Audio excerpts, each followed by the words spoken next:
Hello everyone, this is Dr. Kramer here for World Lit 2, and this is the lecture on how to scan a poem, or scansion, also known as formal analysis. Now this is all information that is presented in the Norton Intro to Literature textbook, and so for that reason I am not providing a lecture notes transcript. I will try to keep myself very disciplined in terms of sticking to the point and not wandering off into other directions. But if you do need to see a transcript, what you can do is you can click on this video and play it from YouTube instead of embedded into Canvas. So that's just an FYI. Okay, let's talk about something called poetic meter. Poetic meter is kind of the math of poetry. Meter refers to the number of feet per line of poetry and how the pattern of stressed and unstressed syllables fall. So we're really looking at numbers here, number of syllables, which is the feet, and we're looking at stress and unstress. Again, a foot is the unit of measurement for poetry. Obviously, it's not the same as 12 inches. And we'll talk about what the different varieties of feet here in a moment. The pattern of accented syllables within the foot determines the type of foot of poetry. Now this is going to seem very abstract, and I'm going to go through some examples. I'm also going to, in a separate video, put on a camera and stand here at a whiteboard and do a scansion kind of in real time so that you can follow along. Okay, let's talk about the types of meter. I'm going to start with something called trochaic meter. A trochaic meter is a meter that depends on trochaic feet, or trochees. A trochaic foot is 2 syllables. Some feet are 3 syllables, but I'm starting with a 2-syllable feet. A trochaic foot has the accent falling on the first syllable, followed by an unaccented syllable. Again, don't worry, I'll demonstrate this in a moment. Trochee is the Greek word for wheel, and a trochaic meter produces a kind of a driving rhythm. It is often used in parts of a poem. It is very rare in a whole poem, although you see here a graphic of Edgar Allan Poe. Edgar Allan Poe does like to use trochaic meter. Now, Shakespeare is known for iambic pentameter, which we'll get to in a moment, but he does sometimes change his meter for emphasis. So here's a passage from Macbeth. This is the famous witch scene where they are making a witch's brew, and this is actually in trochaic meter. So I'm going to pronounce it, and then I'm going to escape out of the PowerPoint a little bit so that I can actually type things in as I go along and you can see the syllable pattern. Okay, so this is double, double, toil and trouble, fire, burn, and cauldron, bubble, scale of dragon, tooth of wolf, witches, mummy, maw, and gulf. So you hear that dot, dot, dot, dot, dot, dot, dot, dot, and that is what defines trochaic meter. So let me click out of here and I'll show you. I'm going to put a little mark here for the accented syllable, duh, and then ul. And then I'm going to put a little mark here to show the syllable division. And then I have another duh, ul. Again, accent, unaccent. Toil, which is kind of a 2-syllable word the way I'm pronouncing it. Or you could do it as 1 syllable, toil, and with the unaccented there on the and then trouble. Okay, so double, double, toil, and trouble. So those are trochaic feet or trochees, and you see that I have 4 of them. Double is 1, double is 2, toil and then trouble is the 4th one.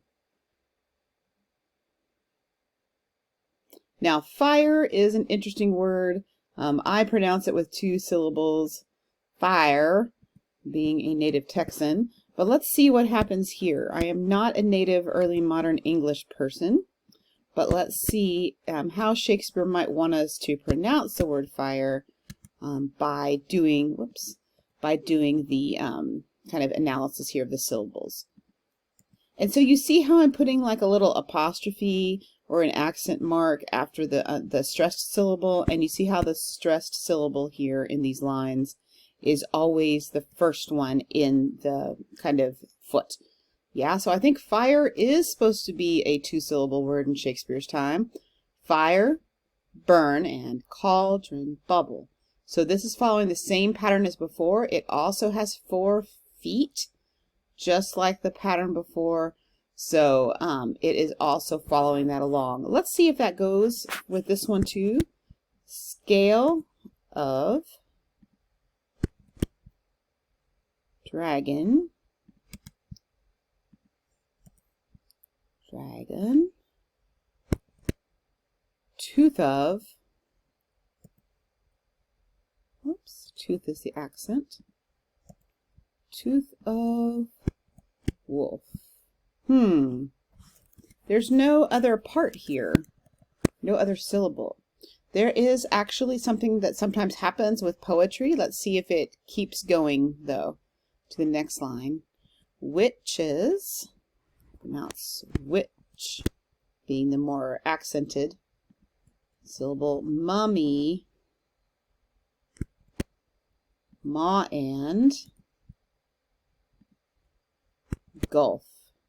So you see how Shakespeare is breaking his own rhythm or his own meter here at the end of the last 2 lines. Now that's for dramatic effect, and that it has a special name that we'll get to in a moment, those kind of syllables. So I just wanted to point out to you, this is a trochaic poem pretty much, or a trochaic section of a larger poem. Speaking of Shakespeare, Shakespeare, of course, is most widely known for iambic meter. And we talked about this a little bit if you were in my World Lit 1 class for Hamlet. If you were in the other World Lit class, it would be interesting to know if you also talked about iambic meter. Iambic is kind of the mirror image of trochaic. It is a 2-syllable foot, so 2 syllables just like trochaic. But the stress in iambic meter is on the 2nd syllable instead of the 1st. So here I've got something from Emily Dickinson, and I'm going to escape out of this so I can just show you. I'll read it first naturally, and then I'll read it with more emphasis so you can hear the iambic meter. Because I could not stop for death, he kindly stopped for me. The carriage held but just ourselves and immortality. Okay. We see 2 syllables in the word because, and the stress in the word because is on the 2nd part of that word, the cause. Because I could, I'm going to read could with more emphasis than I, not stop, more emphasis on stop than on not, for death, emphasis on death. He kind. Okay, so I have to divide this word. Sometimes the meter does not break where the natural word would. He kindly stopped. Stopped, even though it's a long word, is only 1 syllable here. At least in the way we pronounce it these days. For me. Okay. So we're not retaining the same number of syllables from line to line, at least from line 1 to line 2, but I am still maintaining this iambic meter. Let's go on to the next line, the care, the emphasis on the care of carriage. Held, that was some text in there. The carriage held, emphasis on held, but just, emphasis on just, ourselves, emphasis on the selves part of ourselves. And this is going to be tricky. Then I've got to break it. Mortal,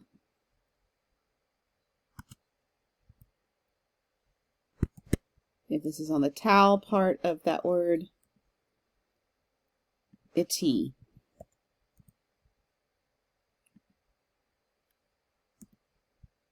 with the emphasis on the E part. Okay, so let me put my little divider here. So here I have 4 feet, 3 feet, 4 feet, 3 feet. So she's not got a regular meter in terms of the same number of feet for every line, but she is here in this poem maintaining the iambic. Okay, a little bit more unusual meter is the dactylic meter, and now we're getting into meters that contain 3 syllables. Dactylic meter is a foot of 3 syllables with the stress on the first syllable. The word dactyl comes from the Greek word for finger. So if you are in anatomy and physiology or you like dinosaurs, you can think of the pterodactyl. This is a good word for remembering as a mnemonic, because if you look at your hand, you have 2 short joints for your fingers and then a longer joint, which goes from your last knuckle, or one of your knuckles, down to the one that's on your hand. So that's how I like to remember dactylic. I've got 2 short and then a long, just like my finger, and dactyl means finger. This was the most common kind of meter in ancient Greek and Roman poetry. So the Odyssey and the Iliad, when you heard them in ancient Greece, they would have been in dactylic meter. So here's a really fun line from Walt Whitman's "When Lilacs Last in the Dooryard Bloomed." And so what I'm going to do here is I'm going to read it with the emphasis on the first of the lines. Sorry, the first of the syllables. Down to the shores of the water, the path by the swamp in the dimness. And you see I have a leftover at the end where I have kind of I should have had one more unstressed syllable and I didn't. But I'll go ahead and break these up visually for you here. Down to the shores of the water, the path by the swamp in the dimness. And then I need like one more if I was going to be perfect. I would have one more word there, or I would have chosen a word with 3 syllables instead of one with 1 syllable. I have 2 syllables in the word dimness, so I've got the accent on the dim part. Okay, so that is dactylic.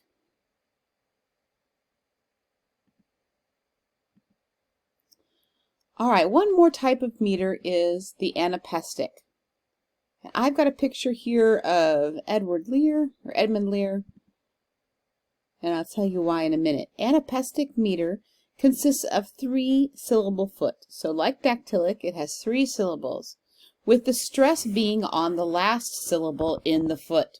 So it's the mirror image of dactylic, just like iambic is the mirror image of trochaic. So instead of a da-da-da, it is more of a da-da-da. Da-da-da, da-da-da, da-da-da. Okay, this is a very unusual meter. You mainly hear it in limericks, which is why I have a picture of Edmund Lear there, or Dr. Seuss. So I'll read this aloud, and then I will pull out of it and kind of fiddle with it and show you where the syllable stress is falling. So we start with 2 unaccented syllables, and then we accent the 3rd one when we read it. On the 15th of May, in the jungle of Newell, in the heat of the day, in the cool of the pool, he was splashing, enjoying the jungle's great joys, when Horton the elephant heard a small noise. Now, this is not perfect anapestic meter. It's pretty close. It kind of breaks a little bit on the last line, but let me show you here. On the 5th, we have a break there. And the accent is on 15th of May. Break in the jung. With the jung part of jungle getting the more stress. Oops. goal of Newell, in the heat, so also on the third syllable, of the day, in the cool,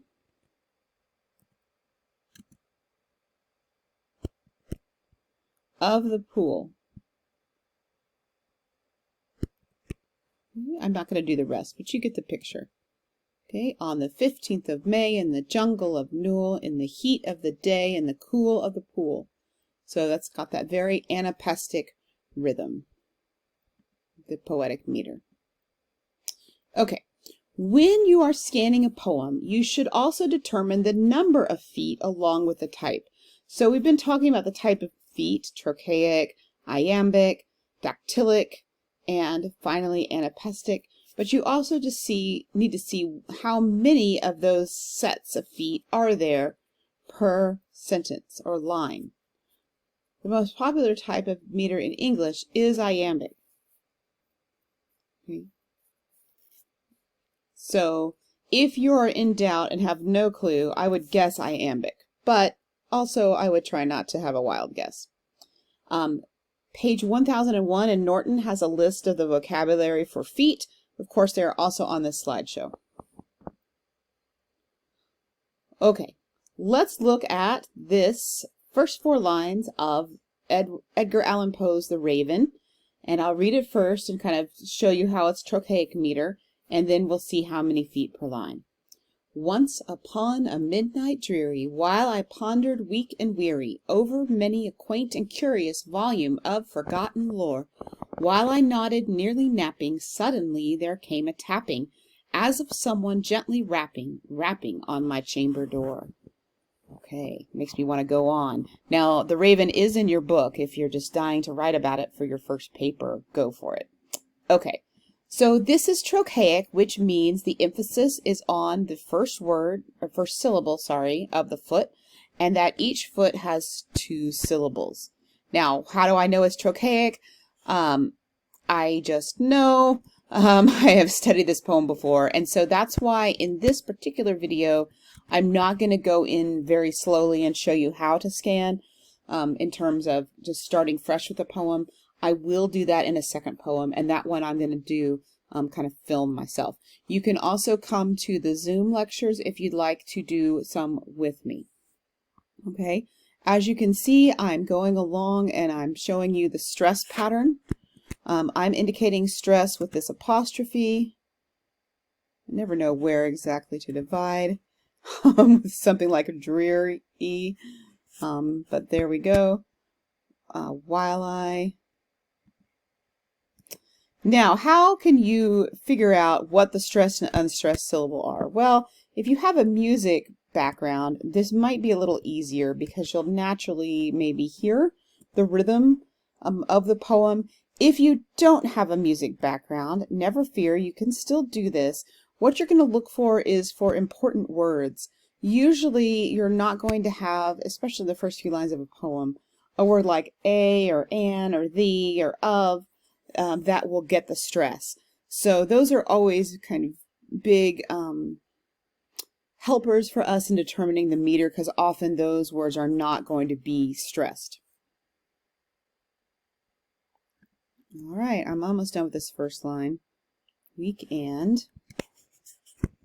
weary. Okay, now I just count the number of trochees I have. 1, 2, 3, 4, 5, 6, 7, 8. Oh my goodness. Okay, I am not going to do the next ones in terms of marking them in. I'm just going to keep count on my finger, and you keep count on your fingers too. Over, many. Now, this is where it's really interesting. Let me read this aloud. Over, many. I think many and are kind of run together. So let me start over again. Over is 1. Many is 2. That's a poetic license there. Quaint and 3. Curious, I'm pronouncing that as 2 syllables. That's 4. Volume 5. of 4, 6, gotten 7, lore 8. And you'll notice that the 8th one there, lore, does not have kind of the unstressed syllable with it, and that's okay. So that one also has 8. So pretty much I can tell that this is going to be a regular poem, and that this poem's meter, and I'll put it down here in all caps, is trochaic. And because it's 8 feet, that is octometer. Okay. You can see the Norton reading, page 1001, I believe. It's earlier in the slideshow, for the list of the names of the different types of meter. Manometer, and then dimeter, D-I-M-E-T-E-R, trimeter, tetrameter, that's the one that's hard to remember, that's 4, pentameter 5, hexameter 6, and so on. Now, most poems are not going to have 8 feet. That's just Poe being Poe. All right. Some other types of meter that you're going to run across every now and then. One is a spondee. A spondee is 2 stressed syllables together. This is usually used to interrupt the rhythm of a poem. You are not going to have an entire poem of spondees. That would be like somebody typing a paper in all caps. It's just obnoxious and not done. So when a writer does a spondee, they are trying to get your attention. So if you come across one, and this is where it's nice to bring in some of this formal analysis when you're writing your literary analysis of a poem, it's really a place where you want to pay attention. So that's a spondee. Pyrrhic is when you have 2 unstressed syllables put together.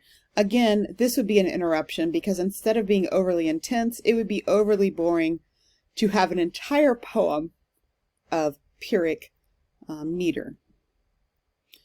Poets use these kinds of feet sparingly, and when they do, it is usually important. So pay attention if you come across a spondee or a Pyrrhic. Now, are there other types of meters? Yes, there are, but we have many things to do this semester. This is just kind of an overview course, and so for that reason, we're going to skip ahead. I want to also talk to you about something called rising and falling meter. Iambic and anapestic meters are said to be rising because they end on a stressed syllable. So if you could picture this, and if I was on a whiteboard, and I'll do this in my next lecture, I would do the unstressed syllable as kind of a U, and the stressed syllable as a slash that goes from the bottom left to the top right. So it's rising at the end, meaning the emphasis is at the end of the foot. For that reason, those poems sound at least a little bit more optimistic. Trochaic and dactylic meter are said to be falling because those feet begin on an unstressed, they begin on a stressed syllable and they end on an unstressed syllable. So those are falling meter. So when you read a poem, what thematic insights can you gain by noting whether or not a poem's meter is rising or falling? You'll want to take a look at those poems on page 1004 through 1006 in the Norton Introduction to Literature. If you do not have your book yet, I will be linking links to Poetry Foundation or another website for those poems in the Week 2 instructions. All right, go ahead and watch the How to Scan a Poem video that will come next.